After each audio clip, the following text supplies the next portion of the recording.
గారు, గౌరవనీయులు శ్రీ సోమశేఖర్ రెడ్డి గారు, గౌరవనీయులు శ్రీ దేవేందర్ రెడ్డి గారు, గొల్లూరి అంజయ్య గారు, కొత్త రామారావు గారు, ఇంకా వేదిక ముందున్న మా గౌరవ కార్పొరేటర్లు మా ప్రభుదాస్ గారు, మా సాయిజన్ శేఖర్ గారు, మా బన్నాల గీతా ప్రవీణ్ గారు, ఇంకా నేను మా గంధం జ్యోత్స్న నాగేశ్వరరావు గారు, ఇంకెవరి పేర్లు మర్చిపోయిన వాళ్ళందరూ ఏమనుకోకుండ్రి, మన్నించాలి. ప్రభాకర్ రెడ్డి గారికి ఇంకా పేర్లు ఎవరెవరైతే మర్చిపోయిన వాళ్ళందరికీ, వేదిక ముందున్న మా హమాలి సోదరులందరికీ 18వ ఆవిర్భావ శుభాకాంక్షలు హృదయపూర్వకంగా తెలియజేసుకుంటా ఉన్నాం.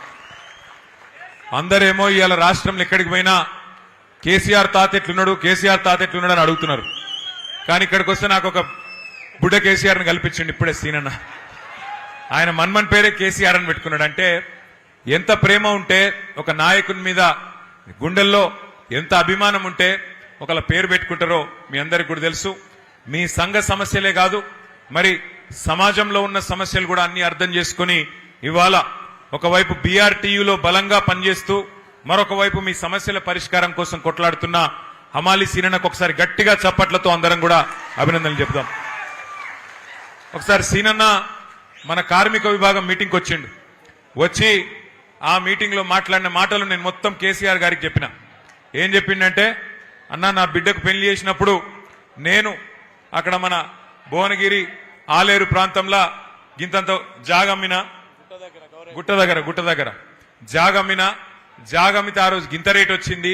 ఇవాళ ఈ కాంగ్రెస్ ప్రభుత్వం వచ్చినాక మొత్తం రేటు పడిపోయింది, మొత్తం పొట్టు అయింది పరిస్థితి అని చెప్పిన మాట నేను సార్ దగ్గర దాకా పోయి చెప్తే, ఒకసారి తప్పకుండా కలుద్దాం, హమాలీల సమస్యలు ఏంటి అని అడిగిండు సార్.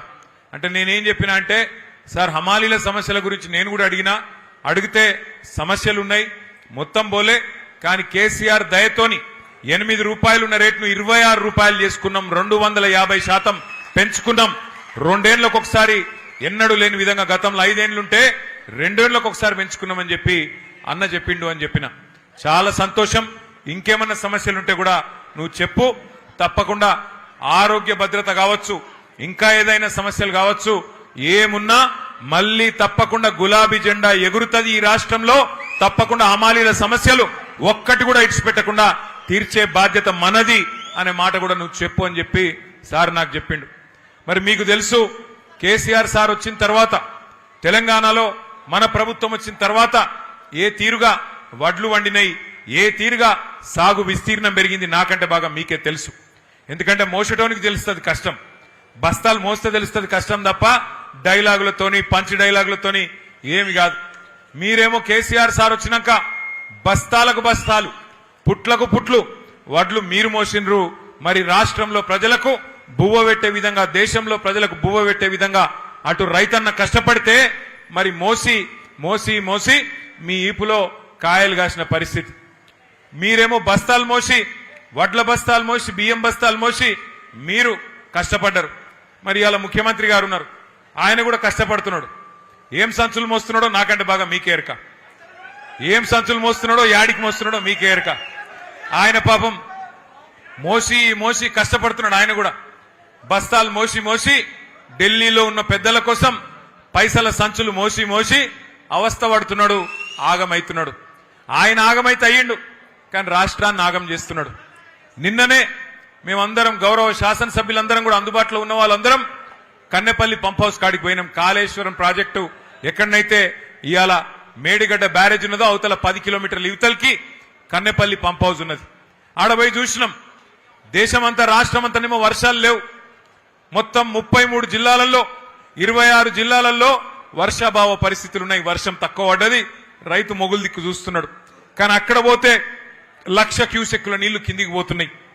ఎందుకంటే KCR sir project, Kaleshwaram project ఎక్కడ కట్టిండంటే, మొత్తం ఎక్కడన్నా సరే కరువు ఉన్నా వర్షం లేకపోయినా గోదావరిలో ఏ పాయింట్లనైతే నీళ్లుంటాయో అగో పాయింట్ దేవులాడి లెంకులాడి అక్కడ ప్రాజెక్టు కట్టిండు. నిన్న అక్కడ పోయి చూస్తే 1,00,000 క్యూసెక్కుల నీళ్లు కిందికి సముద్రంలకు ఉత్తగానే పోతా ఉన్నాయి. అందుకే నిన్న పోయి అక్కడ విజ్ఞప్తి చేసినాం రాష్ట్ర ప్రభుత్వానికి, అయ్యా ముఖ్యమంత్రి గారు, నీకు మా మీద కోపం ఉంటే కేసులు పెట్టుకో, నీకు మా మీద కోపం ఉంటే ఏమన్నా చేసుకో, కానీ మా మీద కోపం రైతుల మీద తీయకు. ఇగో పంపు దగ్గర, కన్నెపల్లి పంపు దగ్గర 1,00,000 క్యూసెక్కులు కిందికి పోతున్నాయి. ఆడ నువ్వు చేయాల్సిందల్లా 2 పంపులు చాలు చేస్తే చాలు మొత్తం రాష్ట్రం అంతా సుభిక్షంగా అవుతుంది కాళేశ్వరం ప్రాజెక్టు వల్ల, దయచేసి ఆ పని చెయ్యు అంటే చేస్తలేడు. ఎందుకంటే ఆయనకు తెలుసు, ముఖ్యమంత్రి గారికి ఆయనకు తెలుసు, నీళ్ళు ఇచ్చినాం అనుకో యూరియా ఇయ్యాలి, మరి యూరియా ఇస్తే పంట వండుతుంది, పంట వండితే మరి మళ్ళీ పంటలు కొనాలి, పంట కొంటే మద్దతు ధర ఇయ్యాలి, మద్దతు ధరిస్తే మళ్ళా బోనస్ ఇయ్యాలి. ఇక సప్పుడేక ఈ లొల్లెంత ఎందుకు, నీళ్లు లేకపోతే ఏ లొల్లి లేదన్నట్టు ఇవాళ నీళ్లు ఉండి కూడా పంటలను ఎండబెడుతున్నాడు, రైతులను ఇవాళ తొక్కుతున్నాడు ఈ రాష్ట్ర ముఖ్యమంత్రి రేవంత్ రెడ్డి. నేను మీ అందరినీ, మా హమాలి సోదరుల్ని కోరేది ఒకటే, మీకు కూడా ఆకలైతుంది, నాకు కూడా ఆకలైతుంది, ఎక్కువ పరీక్ష పెట్టా. ఒకటే ఒక్కటి నేను మిమ్మల్ని కోరేది, రాష్ట్ర అధినేత, రాష్ట్రాన్ని నడిపే వ్యక్తి సద్బుద్ధి కలిగిన వాడైతే, మంచి బుద్ధి కలిగిన వాడైతే రాష్ట్రంలో పేదలు గాని పెద్దలు గాని అందరూ సంతోషంగా ఉంటారు.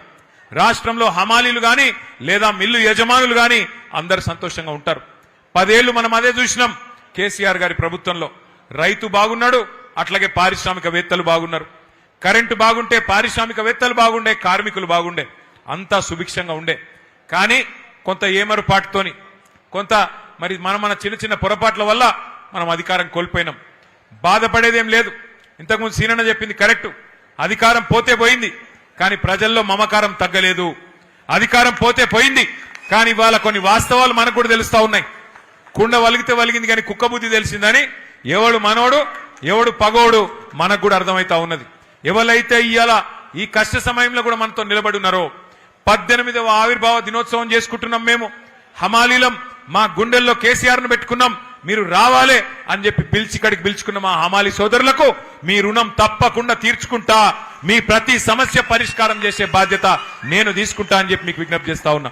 సీనన్నకు కూడా నేను చెప్తా ఉన్నా, ఇట్లే గట్టిగా ఉండండి, మిమ్మల్ని చేయగలిగింది ఏమీ లేదు. సరే మా మీద అంటూ 2 కేసులు పెడతాడు, మీ మీద కేసులు పెడితే ఏమవుతుందో ఆయనకు కూడా ఎరికే, ఈప్ సాఫ్ అవుతుందని తెలుసు. అందుకే మిమ్మల్ని ఎవ్వడు ఏమీ చేయలేడు. ఐకమత్యంగా ఉండండి, గట్టిగా ఉండండి. ఇంకొక 2 ఏళ్లలో తిరిగి కేసీఆర్ గారిని ముఖ్యమంత్రి చేసుకుందాం, బ్రహ్మాండంగా చిన్న చిన్న సమస్యలు ఏమున్నా తప్పకుండా పరిష్కారం చేసుకుందామని చెప్పి మీ అందరికీ కూడా తెలియజేస్తూ, మరి ఈ రోజు శుభదినం, మంచి కార్యక్రమాన్ని ఏర్పాటు చేయడంలో లక్ష్మారెడ్డి గారు పూర్తి సహకారం అందించారు. వారికి గట్టిగా, ఎమ్మెల్యే గారికి గట్టిగా చప్పట్లతో వారికి కూడా అభినందనలు చెప్పాలి. అట్లాగే మా గౌరవ కార్పొరేటర్లందరూ వారు కూడా ఇవాళ ఇక్కడ హాజరై మీ పట్ల ఉన్న ప్రేమను ప్రకటించినందుకు గౌరవ కార్పొరేటర్లకు, సీనియర్ బీఆర్ఎస్ నాయకులకు అందరికీ కూడా ఒకసారి గట్టిగా చప్పట్లతో అభినందనలు చెప్పాలని చెప్పి తెలియజేస్తూ, మా హమాలి సోదరులందరికీ మళ్ళొక్కసారి ఆవిర్భావ దినోత్సవ శుభాకాంక్షలు తెలియజేస్తూ, జై తెలంగాణ, అన్ని పిడికిలు లేవాలి, జై తెలంగాణ, కేసీఆర్ గారి నాయకత్వం, హమాలి సీనన్న నాయకత్వం, జై తెలంగాణ.